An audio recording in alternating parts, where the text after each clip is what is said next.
This past fall, leaders from across the fintech space gathered at Money 2020 USA in Las Vegas to chart the future of money.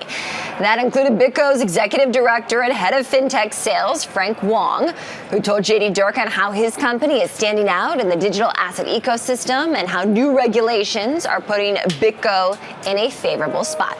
Let's take a look. BitGo is essentially infrastructure for digital assets. Right? We are both a software company that has created wallets that clients can use to build their product or interact with digital assets. We're also a regulated custodian by way of our trust company. In that capacity, we use the technology that we've built to custody assets on behalf of our clients. At some point earlier this year, I think we breached $100 billion in client assets under custody. What have been the biggest opportunities, but maybe also the biggest challenges, the biggest headwinds you faced, specifically on the custodial side of the business? The regulatory environment, I have to say, was more difficult up until, call it, November of last year. And so I've been at the company for a few years now, and so it was difficult navigating. There's market demand for digital assets, while, frankly, the regulators didn't make it easy for us to operate. Even as regulated as we are, there were blockers, right? It was difficult for us to get a bank account for a long time. Even as a regulated financial institution, banks were leery and very wary of banking us, even though we were as regulated as it comes. That has changed dramatically over the last year or so. And so it's sort of become open season for us, and a lot of those sort of blockers have disappeared. So yeah, it's open season now. What have been some of the biggest regulatory changes for you at BitGo in 2025?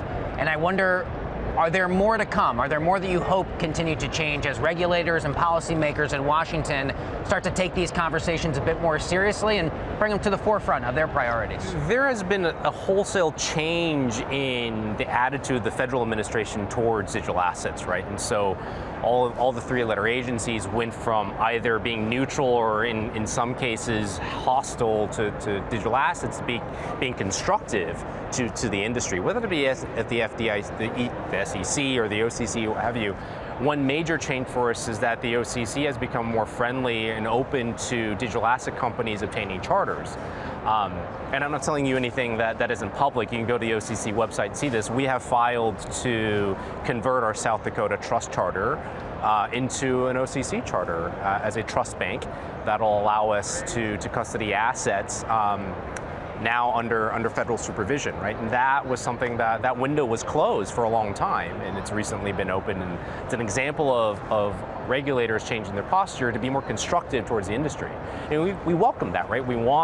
We actually want oversight in certain ways, right? We want to be doing what we do with oversight from a regulator, because that ultimately protects our clients who trust us to hold their assets. So that's one example of where changes in sort of regulatory posture at the federal level has really been helpful for our industry. In terms of serving clients, not just in the US, but around the world, what have the building of those relationships looked like, keeping in mind that obviously there are different rules of the road to doing business in the Americas versus LATAM versus Europe, et cetera. And I imagine at times there's a deeply rewarding ability to be able to successfully pull it off, but no shortage of challenges to be able to navigate regulatory hurdles that change dramatically country to country. Every country, every jurisdiction has their own rules and regulations on how to interact with digital assets. We have largely tried to go where there is strong regulation and set up shop there. As an example, we are a BaFin-regulated trust company out of Germany, right? And that gives us the ability to serve clients in a regulated way across much of Europe. We have set up shop in Dubai and have a regulated entity through the Virtual Assets Regulatory Authority, VARA, that allows us to serve clients in that region in compliance with those specific rules, right? We've done the same thing in Singapore and are a major payments institution through the Monetary Authority of Singapore, or MAS.